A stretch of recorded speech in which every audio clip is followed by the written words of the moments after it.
লা জিদ্দা ওয়ালা নিদ্দা ওয়ালা হাদ্দাল মাওলা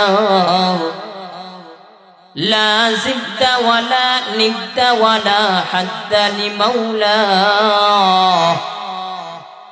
الآن كما كان ولم يلق زوالا কবি বলেন আমরা যে খোদার ইবাদত করি, যেই মালিকের পায়ে আমরা সিজদা করি, ওই মালিক ছিলেন, আছেন, থাকবেন। জাওয়ানার ভয় লয়, তিনাকে কোনোদিন স্পর্শ করতে পারে নাই, পারবো না। কথা ঠিক কিনা? ওই আল্লাহ হলেন একক। ওই আল্লাহ পাক রব্বুল আলামিন পয়গম্বর রাহমাতুল লিল আলামিনের উপরে কোরআনটা নাযিল করেছেন। যেই মায়ার নবীর উপরে আল্লাহ কোরআনটা নাযিল করলেন, ওই মায়ার নবী এমন একজন নবী, এই আসমান জমিনের জন্য হলো রহমত। ওই পয়গম্বর রাহমাতুল লিল আলামিন এই জমিনের মধ্যে 63 বছর ছিলেন, একটাও মিথ্যার আওয়াজ নাই, একটাও মিথ্যা বলেন নাই। কথা ঠিক নেই? আরো জোরে বলেন, নবী কি মিথ্যা বলেছেন? নবী এই জমিনের মধ্যে 63 বছর ছিলেন, একটাও মিথ্যার আওয়াজ নাই। আম্মা জান আয়েশা রাদিয়াল্লাহু তাআলা আনহার কামরার মধ্যে নবী গুনগুন করে কান্না করতেছেন। আম্মা জান আয়েশা, নবী বলেন, আম্মা জান আয়েশা রাদিয়াল্লাহু তাআলা আনহা নবীকে প্রশ্ন করলেন, পয়গম্বর আপনি কি কারণে কাঁদেন? পয়গম্বর কোনো কথা বলেন না। আবার যখন প্রশ্ন করলেন, পয়গম্বর আমি আয়েশাকে কোনো বেয়াদবি করে ফেললাম কিনা? নবী বললেন, ও আয়েশা, আমাকে এমন কথা বলবা না, আমাকে কান্নার সুযোগ করে দাও রে আয়েশা, কারণ তুমি আমার সুখের দিনের বিবি। আয়েশা, আমার জীবনে এমন একটা সময় ছিল বড় কঠিন, ওই সময় আমার পাশে কেউ ছিল না, আমার আপন ছিল খাদিজা। আমি কালিমার দাওয়াত দিতে মানুষের বাড়ি বাড়ি যাইতাম রে আয়েশা। কত মানুষ রাস্তার মধ্যে কাটা বিছাইয়া দিত, আমি পয়গম্বর যদি কাটার মধ্যে পাড়া দেই, ইসলামকে যেন, ইসলামের দাওয়াত যেন দিতে না পারি, ইসলামের দাওয়াত দেওয়া বন্ধ করার জন্য এই চেষ্টা করেছি। ও আয়েশা, আমি কালিমার দাওয়াত দিতে মানুষের বাড়ি বাড়ি যখন যাইতাম, কত মানুষ আমাকে থুতু দিত, কত মানুষ আমাকে পাগল বলতো। আমি যত কষ্ট করে দাওয়াত দিয়ে বাড়ির দরজার সামনে দাঁড়াইতাম, একটা সালাম দেওয়া মাত্রই খাদিজা দরজাটা খুলে দিত। নবীজি বলেন, আমি খাদিজাকে প্রশ্ন করলাম একদিন, ও খাদিজা, আমি যখন ঘরের দরজার সামনে এসে সালাম দিই, তুমি সাথে সাথে দরজাটা খুলে দাও, ও খাদিজা তুমি কি ঘুমাও না? খাদিজা চোখের পানি ফেলে কান্না করতেছে আর বলে, খোদার কসম পয়গম্বর, আপনি যতক্ষণ করে আসেন না, আমি খাদিজা বালিশের মধ্যে মাথাটা লাগাইয়া ঘুমাই না। আসসালামু আলাইকুম ওয়া রাহমাতুল্লাহি ওয়া বারাকাতুহু। সবাই পড়েন, ওয়া আলাইকুম আসসালাম ওয়া রাহমাতুল্লাহ।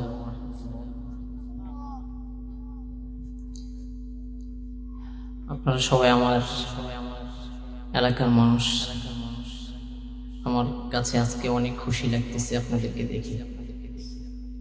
আল্লাহ الحمد لله الحمد لله الذي جعل الشمس والقمر بحسبان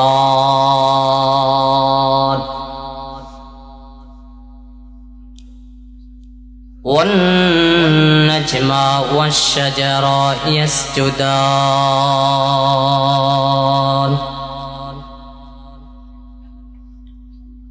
وفضل زمانا على زمان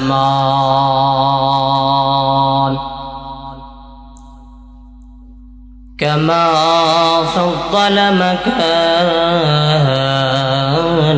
على مكان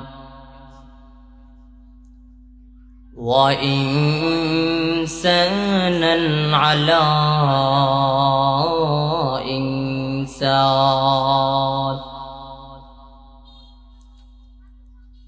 ونشهد أن لا إله إلا الله وحده لا شريك له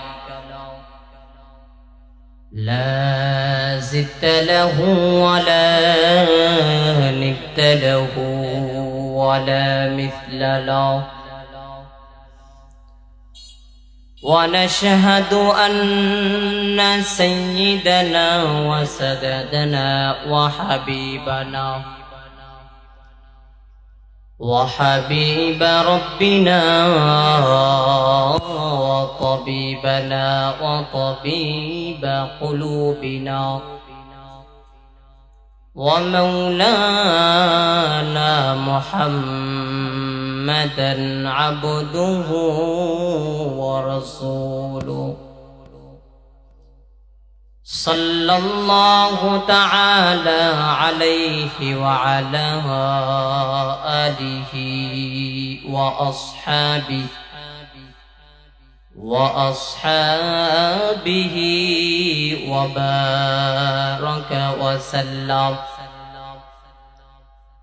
وبارك وسلم تسليما كثيرا الذي أرسله الله تعالى بالحق بشيرا ونذيرا وداعيا إلى الله بإذنه وسراجا منيرا اللهم صل على محمد النبي الأمي وعلى آله وسلم تسليما وبعد فأعوذ بالله من الشيطان الرجيم بسم الله الرحمن الرحيم وننزل من القرآن ما هو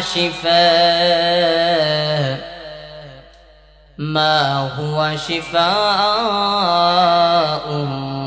ورحمة للمؤمنين ولا يزيد الظالمين إلا خسارا وقال رسول الله صلى الله عليه وآله وسلم تركت فيكم أمرين لن تضلوا ما تمسكتم بهما كتاب الله وسنة رسوله أو كما قال النبي عليه الصلاة والسلام. صدق الله مولانا العظيم وصدق رسوله النبي الأمي الكريم، ونحن على ذلك من الشاهدين والشاكرين والذاكرين،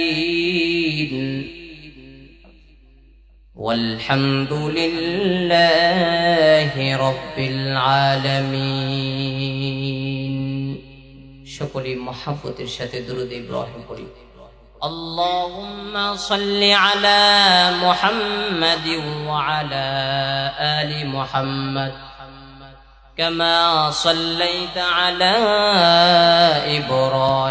إبراهيم وعلى آل إبراهيم إنك حميد مجيد. اللهم بارك على محمد وعلى آل محمد كما باركت على إبراهيم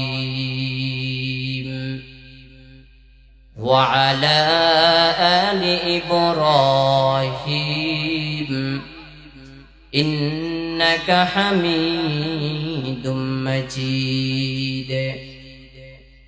دے مجھے عشق محمد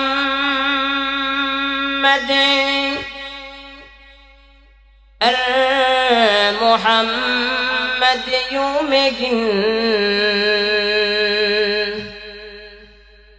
دے مجھے عشق محمد محمد یوں میں گن او محمد ہی محمد فردوں میں رات دن بلغ العلا بکمالہ كشف الدجى بجماله حسنت جميع خصاله صلوا عليه وآله. کر منور چشم کو روئے محمد سے میری،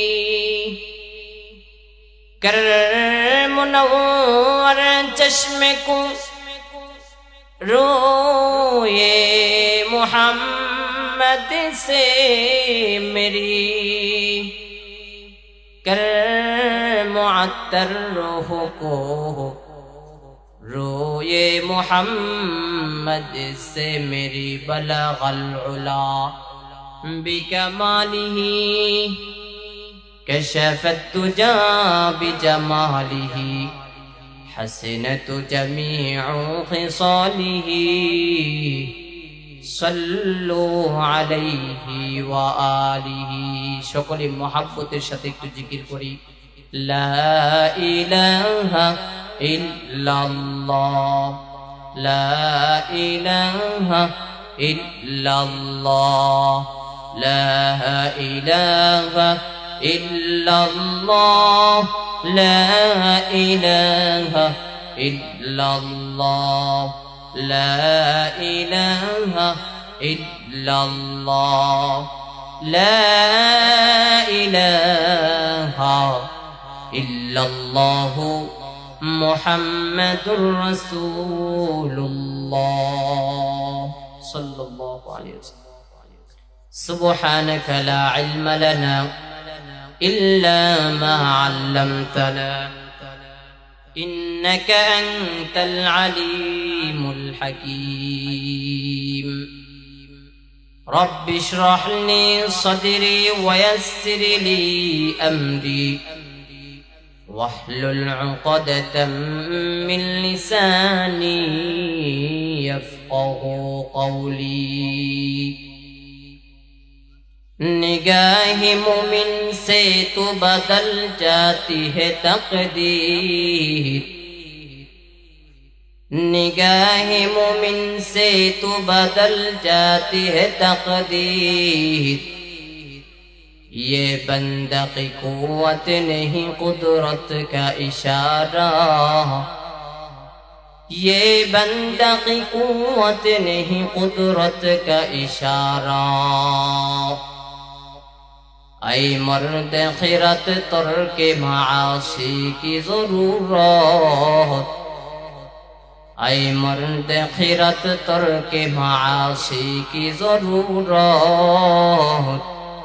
अब सोहबत सालिह के सिवा कोई नहीं चारा अब सोहबत सालिह के सिवा कोई नहीं चारा मर्दों देह पीछे हमें खबर नहीं लेकिन मर्दों देह पीछे हमें खबर नहीं लेकिन एक वक्त में हालाक जो आमाल है सारा एक वक्त में हालाक जो आमाल है सारा अल्हम्दुलिल्लाह खुरुइल बैतुर रहमान জামে মসজিদ ও হাফিজিয়া মাদ্রাসার হাফেজ ও কারীদের পাগড়ি প্রদান এবং নতুন কিতাব শাখার উপলক্ষে 23তম বার্ষিক ইসলামী মহাসম্মেলন আজ 2 জানুয়ারি 2026 উক্ত মাহফিলে প্রতিষ্ঠাতা সভাপতি জনাব আলহাজ আব্দুল মালিক সাহেব সভাপতিত্ব করবেন বীর মুক্তিযোদ্ধা আলহাজ AKM মিজানুর রহমান ভুইয়া প্রধান অতিথি হিসেবে থাকবেন আলহাজ কাজী শাহ মুফাজ্জল হুসাইন কায়কোবাদ প্রধান বক্তা শাইখুল হাদিস মাওলানা মাহবুবুর রহমান আশরাফি ও অন্যান্য উলামায়ে কেরাম বয়ান পেশ করবেন উপস্থিত আমার মুরব্বিয়ানি কেরাম যুবক বন্ধুগণ স্নেহের ছোট ভাই পর্দার আড়ালে অবস্থানরত শ্রদ্ধেয় সম্মানিত মা ও বোনেরা সৃষ্টির মহান স্রষ্টা রব্বি করিমের দরবারে লাখো কোটি শুকর ও সুজুদ যেই মহান আল্লাহ পাক রব্বুল আলামিন এই ফিতনা ফাসাদের জামানায় বিভিন্ন গুনাহের কাজ থেকে আমাদেরকে পৃথক করে ভালোবেসে পছন্দ করে এই দিনই একটা মজলিসে এসে কিছু কথা শোনার তৌফিক দান করেছেন এই জন্য সবাই কালিমাতুর শুকর উচ্চারণ করি সকলে পড়ি আলহামদুলিল্লাহ আল্লাহ বলেন বান্দারা যদি আমার নিয়ামত পাওয়ার পরে আমি আল্লাহর শুকরিয়া আদায় করে কদর করে আমি আল্লাহ তাআলা তাদেরকে আরো নিয়ামত বাড়ায়া দেই সুবহানাল্লাহ আল্লাহ যে এই একটা জান্নাতি বাগানের মধ্যে আমাদেরকে আনছেন এই জন্য আবারও শুকরিয়া জ্ঞাপন করি আলহামদুলিল্লাহ লক্ষ কোটি দুরূদ ও সালাম সাইয়্যিদুল মুরসালিন রাহমাতুল লিল আলামিন শাফিউল মুসলিমিন খাতাবুন নবিয়্যিন সাইয়্যিদুস সাকলাইন ইমামুল মুরসালিন হযরত মুহাম্মদুর রাসূলুল্লাহ সাল্লাল্লাহু আলাইহি ওয়া আলিহি ওয়াসাল্লামের উপরে সর্বোপরি শুকর যাদের অক্লান্ত পরিশ্রমের মাধ্যমে আজ এই সুন্দর আয়োজন এলাকার যুবক বৃদ্ধ ব্যবসায়ী চাকরিজীবী বিভিন্ন শ্রেণী পেশার মানুষ সময় পরামর্শ অর্থ দিয়ে মাইক লাইট ফ্যান্ডেল দিয়ে দোয়া করে উপস্থিত হয়ে আমাদেরকে এতটুকু কাজ করার তৌফিক দান করেছেন। আল্লাহ পাক রব্বুল আলামিন এই খিদমতের বিনিময় প্রত্যেককে এই দুনিয়াতে শান্তি ও পরকালে মুক্তির ব্যবস্থা করে দিন। সকলে পড়ি আমিন। আমি কোরআনে হাকিমের সূরা বনী ইসরাঈলের 82 নম্বর আয়াতি কারিমা তেলাওয়াত করেছি। বিশ্ব নবী, শেষ নবী, মহানবী, শ্রেষ্ঠ নবী, জিন্দা নবী, হায়াতুন নবী সাল্লাল্লাহু আলাইহি ওয়া আলিহি ওয়া সাল্লামের অসংখ্য অগণিত বাণী পবিত্র হাদিস শরীফের মধ্য থেকে একটি হাদিস পড়েছি। আয়াত ও হাদিসের আলোকে সহিহ তরিকায় কিছু কথা আমাকে বলার মতো, আপনাদেরকে শুনবার মতো হিম্মত, ধৈর্য, তৌফিক আল্লাহ পাক রব্বুল আলামিন দান করুন। সকলে পড়ি আমিন। আল্লাহ পাক রব্বুল আলামিন কোরআনের মধ্যে বলেন, ওয়ানুনাজ্জিলু মিনাল কুরআনি মা হুয়া শিফা। আল্লাহ বলেন, আমি এই কোরআনকে নাজিল করেছি, আমি এই কোরআনকে অবতীর্ণ করেছি যার ভিতরে মানুষের ঔষধ রয়েছে, রোগ মুক্তি রয়েছে। ওয়া রাহমাতুল লিল মুমিনিন। আর এই কোরআনটা হলো মুমিনদের জন্য আলাদা রহমত। ওয়ালা ইয়াজিদুজ জালিমিনা ইল্লা খাসারা। এই কোরআনকে সীমা লঙ্ঘনকারী যারা করবে এদের ক্ষতিগ্রস্ত ছাড়া আর কিছুই বৃদ্ধি করবে না।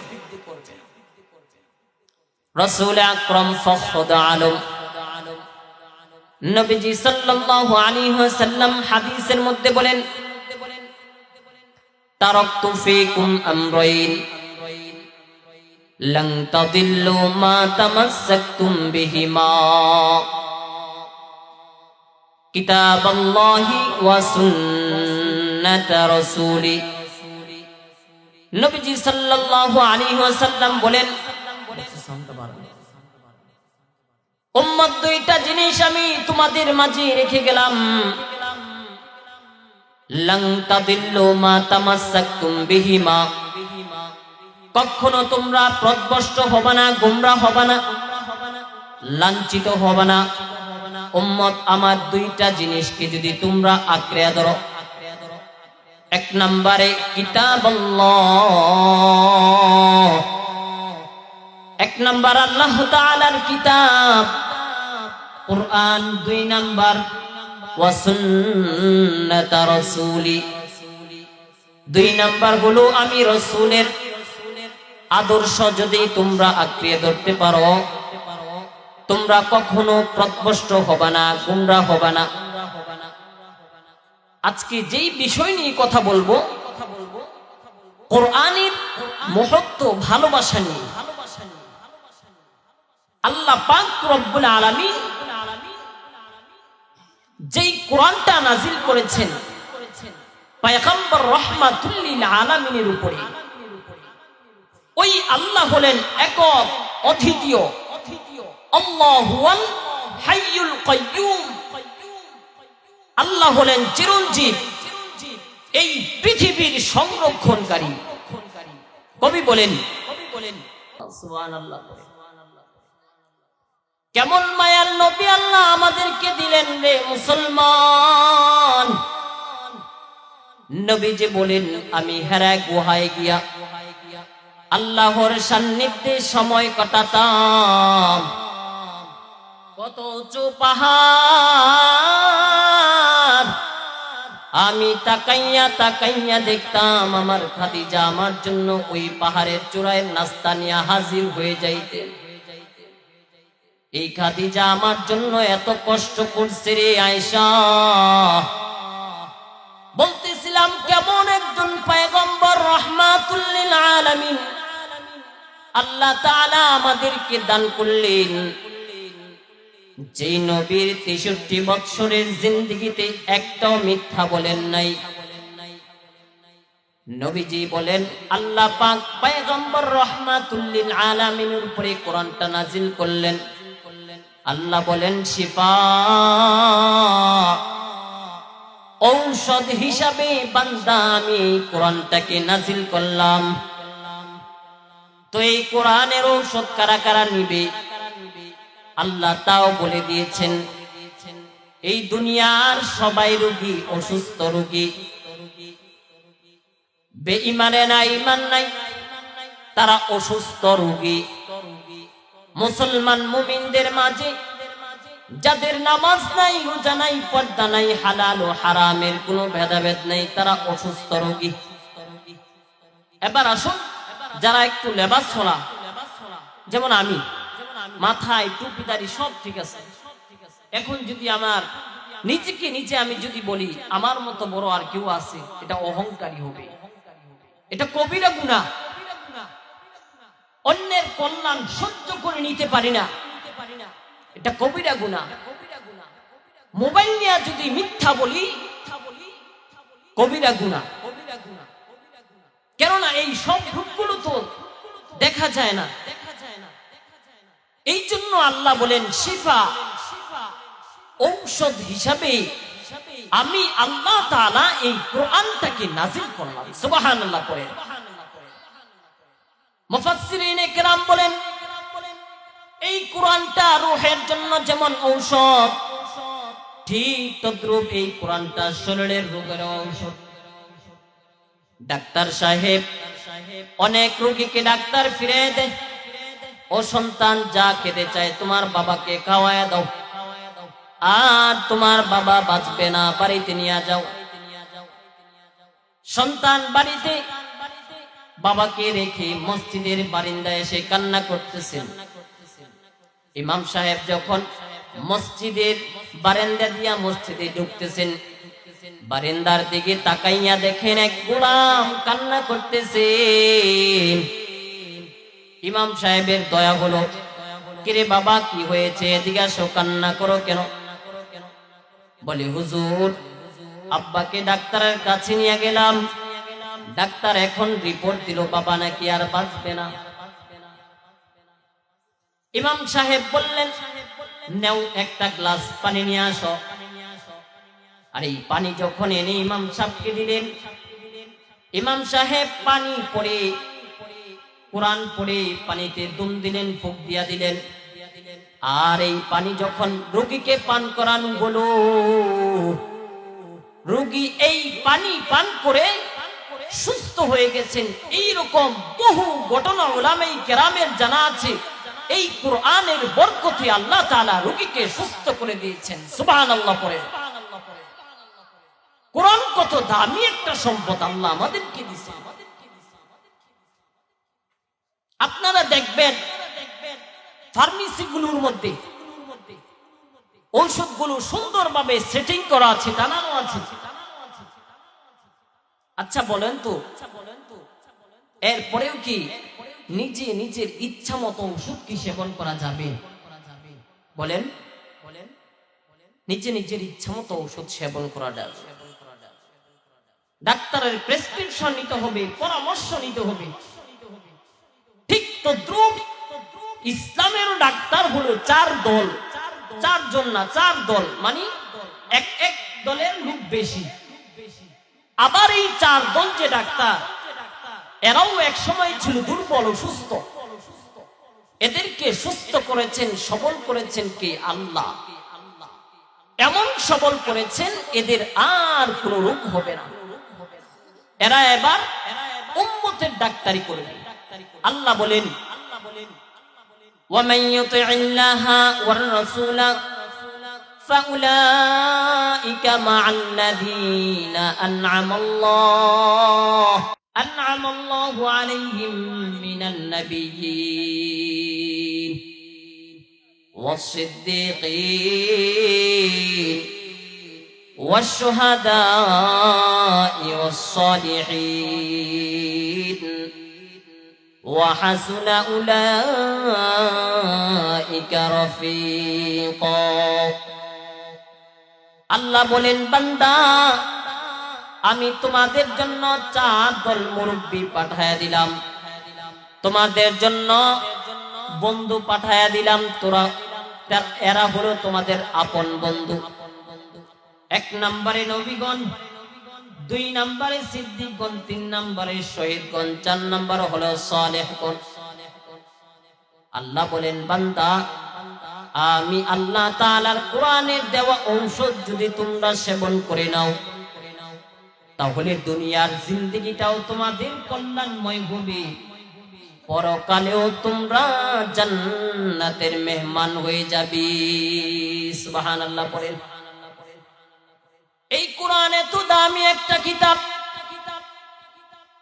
এই কোরআনটা আমার সিনার মধ্যে লাগলো, আল্লাহ তাআলা আমার দামটা বাড়ায়া দিলেন। কে জানে ইমামের বাড়ি কই, কে জানে ইমামের মা কেমন, বাবা কেমন, ঘর কেমন। দুনিয়ার পদের দিক দিয়ে বড় বড় লোকেরা ইমামের পিছনে দাঁড়াইয়া ইমামের কমরে চলে রুকু দেয়, সেজদা দেয়। জানলো না ইমাম সাহেব গরিব না ধনী, এটা কোনো মানুষের বাধ্যবাধকতার কিছুই না, কোরআনের এক অংশ। এই কোরআনে তো দামি একটা কিতাব। আল্লাহ পাক রব্বুল আলামিন বললেন, এই কোরআনে হাফেজ যারা হবে, এই কোরআনওয়ালা যখন রাস্তা দিয়া হেঁটে হেঁটে যাইবে, এই কোরআনওয়ালার কত দাম, কত দাম। এই কোরআনওয়ালার বরকতে কবরের রাস্তার আশেপাশে যেই কবরগুলো থাকে, ওই কবরের আযাবগুলো মাফ হয়ে যায়। সুবহানাল্লাহ। এই কোরআন এত দামি একটা কিতাব।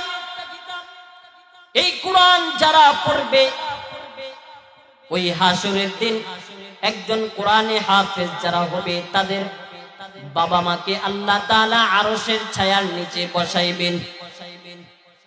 আর আল্লাহ তাআলা নূরের টুপি পরায়া দিয়া বলবেন, এই কোরআনওয়ালা রে, কোরআনওয়ালা, দুনিয়ার মধ্যে আমি মালিকের কোরআন পড়েছো, আমি আল্লাহকে কোনোদিন তুমি দেখো নাই।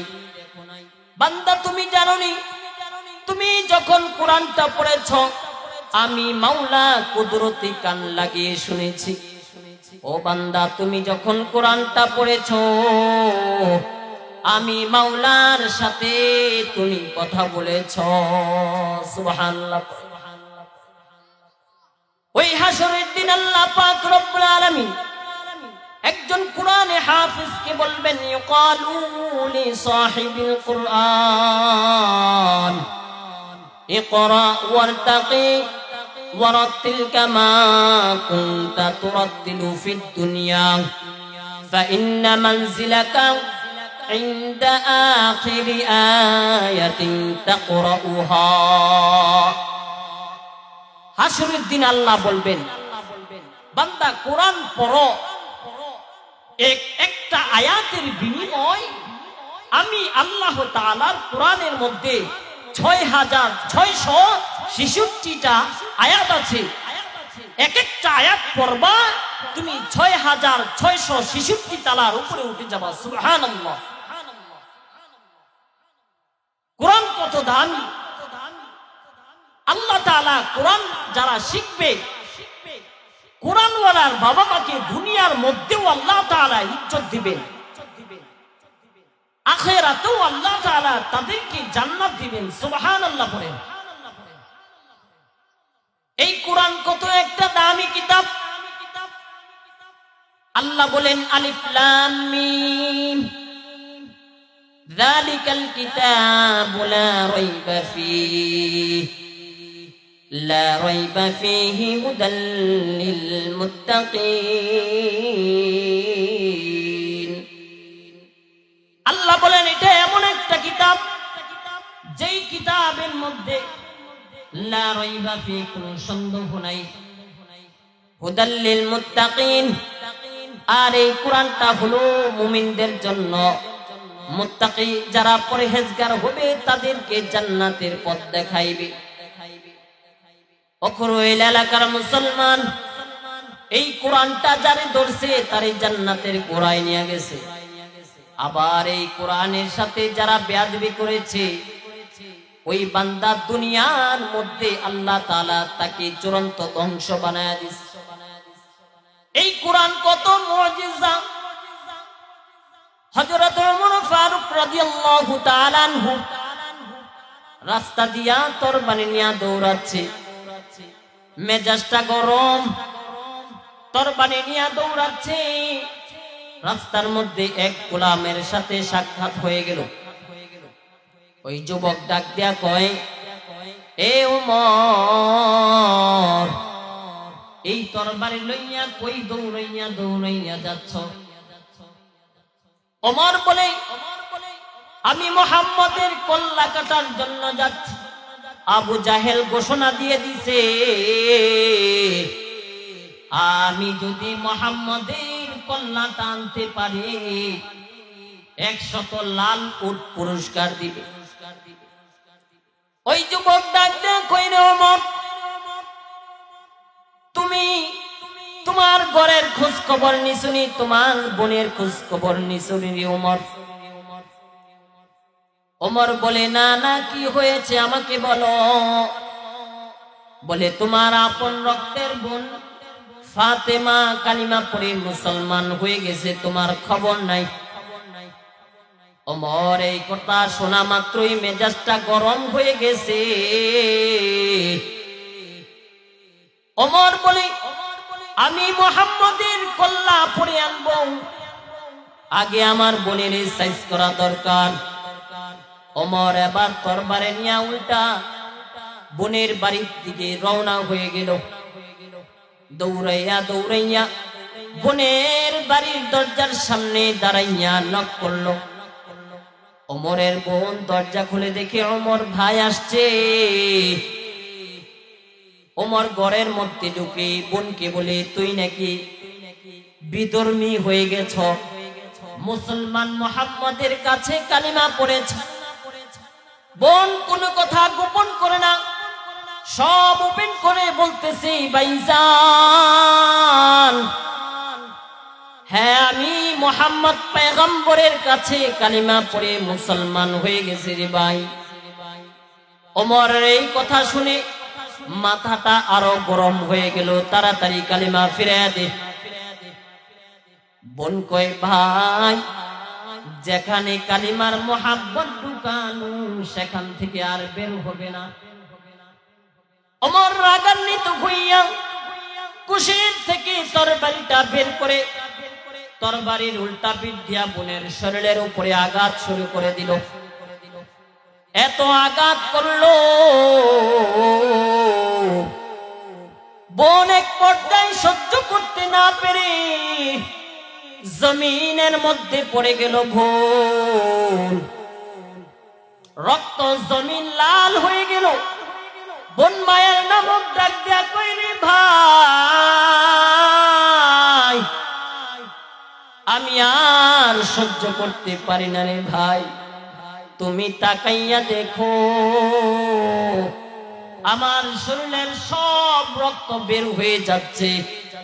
ওমরের বোনের কান্নায় ওমরের অন্তরের মধ্যে আঘাত করেছে। অনেক সময় দেখা যায় বাবা না থাকলে বড় ভাইয়ের দিকে তাকাইলে বাবার তৃপ্তিটা কিছুটা হলে পাওয়া যায়, মা না থাকলে মায়ের দিকে তাকাইলে, বোনের দিকে তাকাইলে মায়ের কিছুটা হলেও তৃপ্তি পাওয়া যায়। বোন মায়ের নামক ডাক দিয়া কই, রে ভাই, আজকে যদি আমার মা থাকতে, আমার বাবা থাকতেন, আমার গায়ে একটা আঘাত করতে দিতেন না। এরে ভাই, আমাকে আর মারিও না। ওমরের অন্তরে আঘাত করেছে। ওমর বলে, বোন তোকে আর এখন মারবো না, তবে বল আমি যে ঘরে ঢোকার আগে কিসের আওয়াজ পাইলাম আমাকে একটু ফোন করে ভাই, এটা তো কোরআনের আওয়াজ। বোন কই? ওমর ডাক দিয়ে তার বোনকে বোনকে বলতেছে, ওমর বোন এই কোরআনটা আমাকে একটু দে, না হয় আমাকে একটু পড়াইয়া দে। ওমর বলে, ওমরকে ডাক দিয়ে কই বোন এই কোরআনটা পড়তে হলে পবিত্রতা লাগবে, তুমি তো অপবিত্র মুশরিক বিধর্মী, তুমি পবিত্রতা অর্জন করে আসো। ওমর পবিত্রতা অর্জন করে এসে সর্বপ্রথম কোরআনের ওই আয়াত বলল, তাহা মা আনজালনা আলাইকাল কুরআন লিতাশকা। এই কোরআন কত দামি। ওমর বোনের ডাক দেয়া কয়, রে বোন এই কোরআনটা এত মধুর, যেই নবী না জানি তোরে কোরআনটা শিখাইছে, ওই নবী না জানি কত সুন্দর। চল আমাকে ওই পয়গম্বরের কাছে নিয়ে চল, আমি ওই পয়গম্বরের কাছে মুসলমান হয়ে যাব। ওমরের বোন বলে, চলো পয়গম্বরের কাছে চলে যাই। ওমর নবীজির কাছে দৌড়াইয়া চলে গেলেন। নবীজির কাছে গিয়া তরবারিটা নবীর সামনে রেখে নবীকে বলে, পয়গম্বর আমি ওমর আসছিলাম আপনার মাথা কাটার জন্য, লোভে পড়ে পয়গম্বর আমি আসছিলাম আপনার কল্লা কাটার জন্য। পয়গম্বর আপনি আমাকে ক্ষমা করে দেন, আর এই তরবারিটা দিয়ে আমার কল্লাটা কেটে ফেলেন, তবে কল্লাটা কাটার আগে আমাকে মুসলমান বানাইয়া পড়ায়া দেন, লা ইলাহা ইল্লাল্লাহু মুহাম্মাদুর রাসূলুল্লাহ, ই কালামে জিন্দা কুরআনে হাকীম, হিকমতে ও লা ইয়াজালাসতু কদিম। ওমর মুসলমান হয়ে বাইতুল্লাহ থেকে তরবারি লইয়া দৌড়াইয়া এখন চলে যায়। বাইতুল্লাহর সামনে তরবারি নিয়ে দৌড়াচ্ছে, আর ওখানে গিয়া বিধর্মীদের কয়, ও বিধর্মীরা, ও কাফেররা, আমি ওমর ছিলাম এতক্ষণ তোদের পক্ষে, ইসলামের বিরুদ্ধে আর একটা কথা বলবি তোদের আর আমার মধ্যে তরবারি দিয়া ফয়সালা হবে। ওমর কেমন ওমর, অর্ধ জাহান এই একাই চালাইছে, কোনো বডিগার্ড নাই। এই কোরআন কত দামি একটা কিতাব, ওমরের ধরছে তো জান্নাতি বানায়া দিছে। কোরআন কত দামি, ছেলে মেয়েদেরকে কোরআন শিখান, কোরআন শিখান।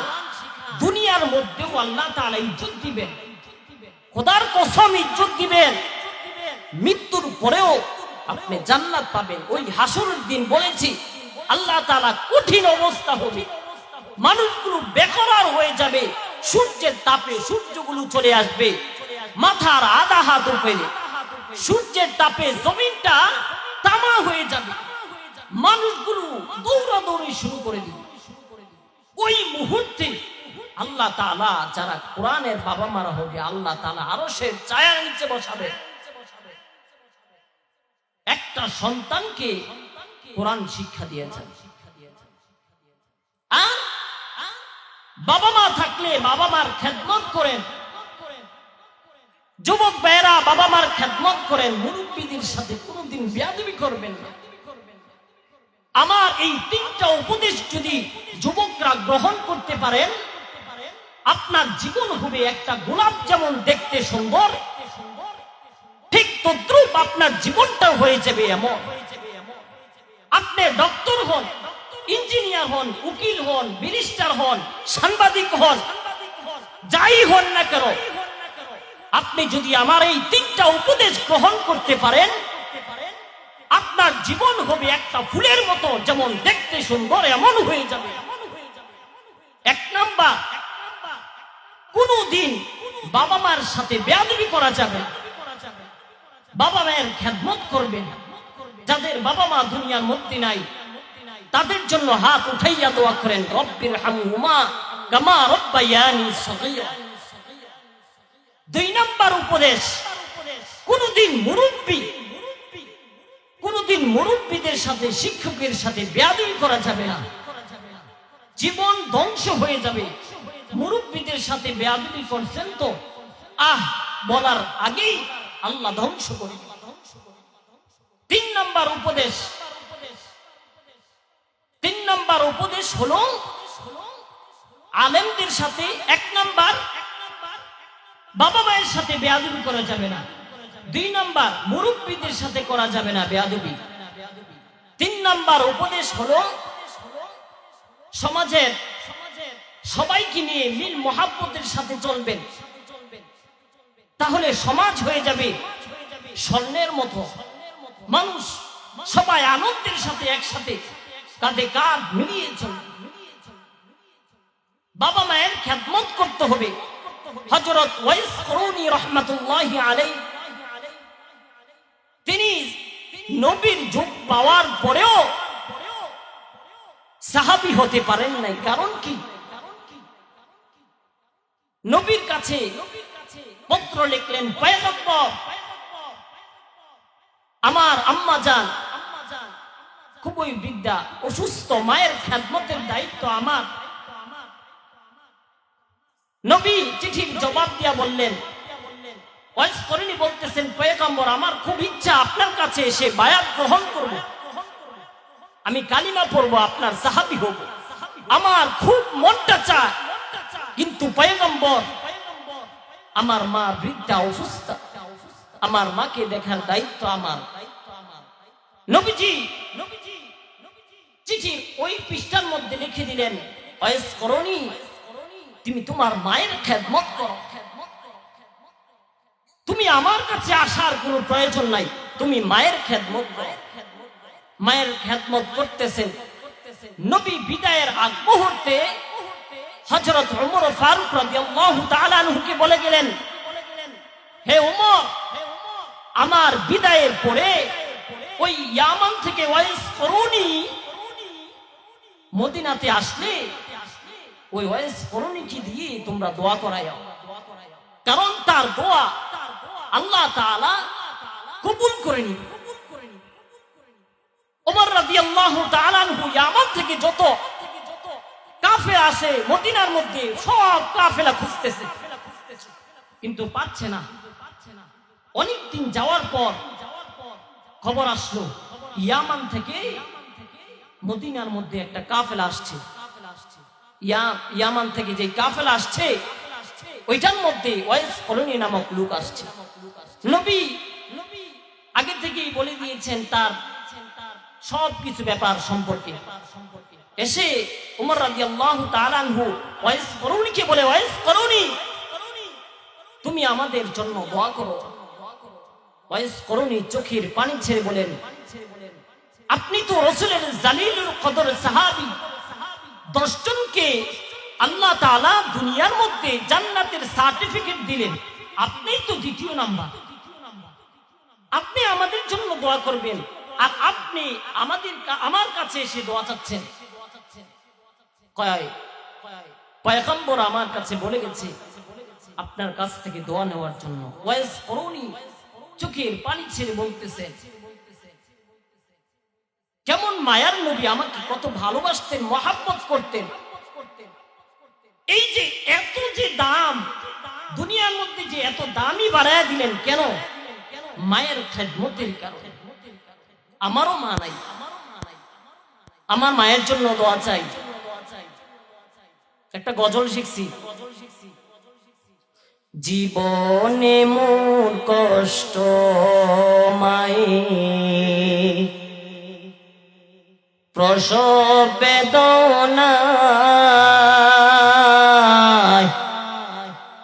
সাত আসমান সাত জমিন তখন মায়েরই মাথায় জীবনে মোর কষ্ট মায়ে প্রসব বেদনায় সাত আসমান সাত জমিন তখন মায়েরই মাথায় এমন মাকে কেমনে আজি যাব আমি ভুলিয়া ও আমার প্রাণের মা মা গো মা কোথায় গেলে মুড়ে ছাড়িয়া জনম দুঃখী এতিমামি চাই না কেহু ফিরিয়া আমি যখন ছিলাম আমার মায়েরই উদরে আমি যখন ছিলাম আমার মায়েরই উদরে চলাফেরা করতেন যে মাই কত কষ্ট করে আমার সুন্দর মুখ দেখে মায়ের আমার সুন্দর মুখ দেখে মায়ের ব্যথা যায় দেয় হাসাইয়া ও আমার প্রাণের মা মা গো মা ও গো মা কোথায় গেলে মুড়ি ছাড়িয়া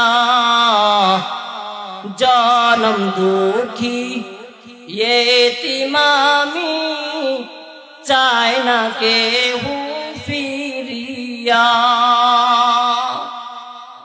এই হলো আমার ছোট্ট একটা গজল। মায়ের জন্য আজকে এই গজলটা গাইলাম। আমি গজল কিছুই পারি না, গজল টজল, তবে এটা শিখছি আমার যেহেতু মা নাই, মায়ের জন্য। আমার মায়ের জন্য দোয়া করবেন, বাবা আছে বাবার জন্য দোয়া করবেন, আমার খালু আছে এখানে, খালুর জন্য দোয়া চাই। আমরা বড় হওয়ার মধ্যে আমরা দুই ভাই মাদ্রাসার লাইনে পড়াশোনা করেছি, দাওরা ইফতা দুই ভাই পড়েছি, আমরা একসাথে আছি চাঁদপুর মতলবী। আমাদের জন্য খাস করে দোয়া করবেন, আমাদের আত্মীয় স্বজনদের জন্য দোয়া করবেন। বলতেছিলাম আমাদের বড় হওয়ার মধ্যে আমার খালু এবং খালুর বড় ভাই জাকির কাকা আমাদের বড় হওয়ার মধ্যে সবচেয়ে বড় অবদান। গ্রাম দেশের ছেলেপেলেরা বিশেষ করে ঢাকার শহরে পড়ার সম্ভব হয় না, দুই ভাই একসাথে পড়ছি, 5,000 টাকা করে হলে 10,000 টাকা কার দ্বারা সম্ভব? আমার বড় ভাই অনেক কষ্ট করেছেন আমাদের জন্য, দোয়া করবেন। আর বাবা মায়ের খেদমত করবেন, আর এই জবানের হেফাজত করবেন। এই জবান দিয়া যা মনে চায় তা বলা যাবে না। মা ইয়ালফিজু মিন কাওলিন ইল্লা লাদাইহি রাকিবুন আতীদ। আল্লাহ বলেন, বান্দা তুই জবান দিয়া যা বলবি, এই সব কথা রেকর্ড করার জন্য আমি আল্লাহ তাআলা ফেরেশতা লাগাই দিছি, তো পিছনে ক্যামেরা ফিট করে রাখছি। এই জবানের হেফাজত করবেন। নবীজি সাল্লাল্লাহু আলাইহি ওয়াসাল্লাম মুসলিম শরীফের মধ্যে একটা হাদিস আসছে, নবীজি সাহাবায়ে কেরামকে ডেকে বলতেছেন, সাহাবায়ে কেরাম আপনারা কি জানেন আমার উম্মতের মধ্যে কারা সবচাইতে বেশি গরিব দরিদ্র? আপনারা কি জানেন আমার উম্মতের মধ্যে কারা সবচাইতে দরিদ্র গরিব? সাহাবাই কেরাম বললেন, পয়গম্বর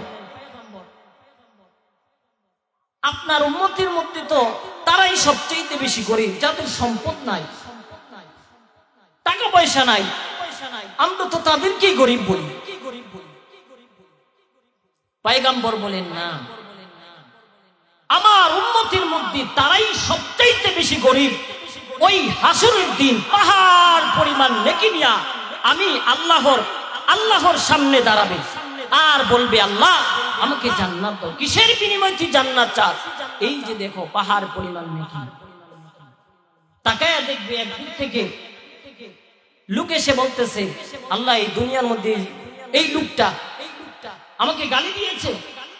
আল্লাহ আরেকজন এসে অভিযোগ দিবে, আল্লাহ দুনিয়ার মধ্যে ওই লোকটা আমার সম্পদ নিয়ে গেছে। একজন এসে নবীজির কাছে পাহাড় পরিমাণ যার নেকি ওর সম্পর্কে অভিযোগ দিবে। সবার নেকি দিতে এক সময় দেখবে পাহাড় পরিমাণ নেকি সব শেষ। এখন দেখবে সব গুনাহ, আরো কিছু লোক বাকি। এরা বলবে, আল্লাহ যেহেতু নেকি নাই তো আমাদের গুনাহগুলো তার মাথার উপরে চাপায়া দেয়। নবীজি বলেন, আমার উম্মতের মধ্যে তারাই সবচাইতে বেশি গরিব, তারাই সবচাইতে বেশি দরিদ্র, পাহাড় পরিমাণ নেকি নিয়েও জান্নাতে যাইতে পারবে না। বলতেছিলাম জবানের হেফাজত, এই জবান দিয়া কাউকে গালি দেওয়া যাবে না, কারোর বিরুদ্ধে উচ্চারণ করা যাবে না। হ্যাঁ, ইসলামের বিরুদ্ধে যদি কথা বলি অবশ্যই বসে থাকা যাবে না, সবাই কথা বলতে হবে, কিন্তু মানুষের গীবত করা যাবে না। এই জন্য জবানকে হেফাজত করবেন আর বেশি বেশি মৃত্যুকে স্মরণ করবেন, মৃত্যুকে স্মরণ করবেন। খালেদা জিয়া কখনো কি ভাবছে সে চলে যাবে? তিনার সন্তান 17 বছর পরে বাংলাদেশে আসছে। খালেদা জিয়া কখন কি ভাবছে সে আজকে কবরের মধ্যে থাকতে হবে? তাকায় দেখেন, দেশের সরকার হওয়ার পরেও সে বাঁচতে পারে নাই। আল্লাহ তার জন্য তার কবরকে যেন জান্নাত দেন। সকলে পড়েন আমিন। তো বলতেছিলাম মৃত্যুকে বেশি বেশি স্মরণ করবে। এই কবর আমাদেরকে প্রত্যেকদিন 70 বার ডাকে। এই দুনিয়ার মুসলমান শোনো, এই দুনিয়ার মানুষ শোনো, এই কবর অন্ধকার ঘর, এই কবর সাপ বিচ্ছুর ঘর। অতএব কবরের ভিতরে আসার আগেই কবরের মধ্যে বাতি জ্বালায়া আইসো, না হয় কবরের যারা গুনাহগার হবে কবরের দুই পাশের মাটির চাপ এমন ভাবে এইভাবে চাপ দিবি এক পাঁজরের হাড়গুলো আরেক পাঁজরের ভিতরে ঢুকে যাবে। এমন আযাব আল্লাহ দিবেন এবং কবরের মধ্যে একটা সাপ ছেড়ে দিবেন এত বিষাক্ত, একটা ঠুকুর দিবে 70 হাত মাটির নিচে চলে যাবে, আবার উঠবে, আবার ঠুকুর দিবে। এইরকম কিয়ামত পর্যন্ত গুনাহগারকে ধ্বংসন করতে থাকবে, ঠুকুর দিবে। এই জন্য কবরে যাওয়ার আগেই কবরের প্রস্তুতি নিতে হবে। আর প্রত্যেক নামাজের পরে আয়াতুল কুরসি পড়বেন, আল্লাহু লা ইলাহা ইল্লা হুয়াল হাইয়ুল কাইয়্যুম, এটা পড়বেন। চাইকুল পড়ে মুখে ফু দিবেন। ফজর ও মাগরিবের পর আল্লাহুম্মা আজিরনি মিনান নার, আল্লাহুম্মা আজিরনি মিনান নার, এই মাসনুন দোয়াগুলো পড়বেন। 7 বার পড়বেন এই দোয়াটা ফজর ও মাগরিবের পর। সকাল ও সন্ধ্যায় বিসমিল্লাহিল্লাযী লা ইয়াদুররু মা ইসমিহি শাইউন ফিল আরদ ওয়ালা ফিস সামাই ওয়া হুয়াস সামিউল আলীম, এই দোয়াগুলো পড়বেন। Presents by Kuakata media centre. হক্কানি আলেমদের নিত্য নতুন ভিডিও পেতে আমাদের চ্যানেলটি সাবস্ক্রাইব করুন। কুয়াকাটা মিডিয়া সেন্টার, ইসলামিক বিনোদনের বিশ্বস্ত সঙ্গী।